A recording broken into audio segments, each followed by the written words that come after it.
जय सिया राम।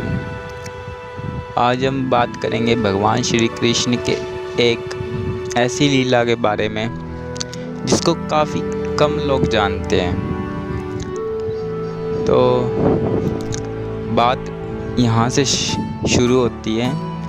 एक बार बाल कृष्ण, भगवान श्री कृष्ण जब छोटे थे तो उन्हें बाल कृष्ण कहते हैं। तो बाल कृष्ण ने माता यशोदा के माखन को गिरा दिया। माता यशोदा कृष्ण के पीछे लाठी लेके कृष्ण के पीछे लाठी लेके चल पड़ी। कृष्ण जी भाग रहे हैं, माता यशोदा पीछा कर रही है भगवान कृष्ण का। तो भगवान श्री कृष्ण एक कुम्हार जो घड़े बनाता था मिट्टी के, उसके घर घुस जाते हैं भगवान श्री कृष्ण और उसको कहते हैं मेरे ऊपर घड़ा रख दो, मैं छिप जाता हूँ घड़े के अंदर। मेरी माता आए तो कह देना यहाँ नहीं आया। कुमार जानते थे कि ये कोई साधारण बच्चा नहीं है, ये ऐसी लीलाएं करता है जो कोई साधारण बच्चा कर ही नहीं सकता। देवता भी नहीं कर सकते ऐसी लीलाओं को जो ये बच्चा कर सकता है। इसका ये बच्चा कोई देवता नहीं है, ये स्वयं नारायण विष्णु है। इस वजह से वो कुमार जानता था कृष्ण को कि ये विष्णु है, ये नारायण है, ये परब्रह्म है। तो कृष्ण पे घड़ा ढक देता है। फिर यशोदा माता आती है और कुमार से पूछती है, क्या आपने कन्हैया को देखा? कुमार कहता है, मैंने देखा है लेकिन वो उस तरफ भागा है, उस तरफ गलत दिशा दिखाता है, उस तरफ भाग चुका है।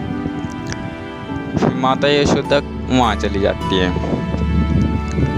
अब कृष्ण क्या कहते हैं कि कुमार जी, अगर मेरी माता चली गई हो तो मुझे इस घड़े से बाहर निकाल लो। अब कुमार क्या कहते हैं? कुमार कहता है, नहीं नहीं भगवान, आप बड़े मुश्किल से फंसते हो भक्तों के, आज आप मेरे घर में फंस गए हो, अब आपको मैं छोड़ूंगा नहीं।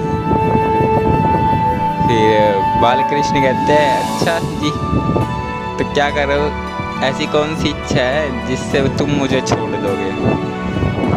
तो कुमार क्या कहता है कि अगर आप मुझे मोक्ष की प्राप्ति करवाते हो तो मैं आपको इस घड़े से बाहर निकाल लूँगा।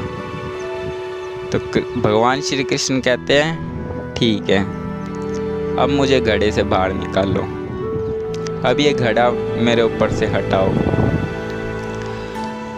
तो कुमार कहते हैं, नहीं नहीं अभी नहीं, मेरे परिवार को भी मोक्ष की प्राप्ति करवाओ। तब कृष्ण जी कहते हैं, ठीक है, अब मेरे ऊपर से घड़ा हटवाओ। तो कुमार कहता है, अभी भी नहीं। फिर कृष्ण कहता है, अब कौन सी इच्छा है?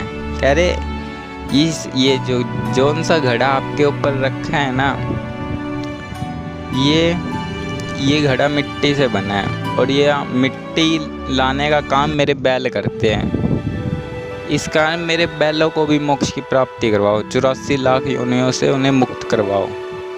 तो कृष्ण कहते हैं, ठीक है, तुम्हारे बैलों को भी मैं मुक्ति देता हूँ, अब ये घड़ा हटाओ। तो कुमार कहते हैं, अभी भी नहीं। तो कृष्ण कहते हैं, अब तो तुम्हारी सब इच्छाएं पूरी होगी, अब कौन सी इच्छा शेष रहेगी? अब कुमार कहते हैं, ये जो आपकी लीला है और ये जो हमारी बातचीत है, इसका श्रवण करने वाला व्यक्ति जो इसका ध्यान करेगा, इस कथा का, और इसका श्रवण करेगा, उसको भी मुक्ति चाहिए, उसको भी मुक्ति देनी होगी आपको। तब भगवान श्री कृष्ण कहते हैं, ठीक है, जो इस कथा का श्रवण करेगा और ध्यान करेगा उसको भी मैं मुक्ति दूंगा। अब ये घड़ा हटाओ।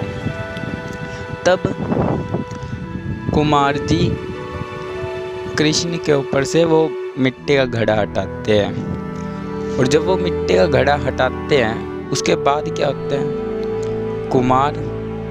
कुमार का परिवार और कुमार के बैल, ये सब कृष्ण के अंदर समा जाते हैं। अब यहाँ ध्यान देने की बात ये है कि जो बच्चा, जो बालक गोवर्धन पर्वत उठा सकता है अपने बाएं हाथ की एक चितली उंगली से, उसके लिए घड़ा कितना भारी हो सकता है, सोच के देखो।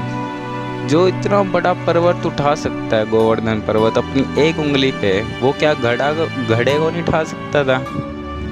ये भगवान की लीला है, भगवान भक्तों के अधीन रहते हैं। इस कारण भगवान के भक्त बने और भगवान के पास चले। धन्यवाद। जय श्री कृष्ण।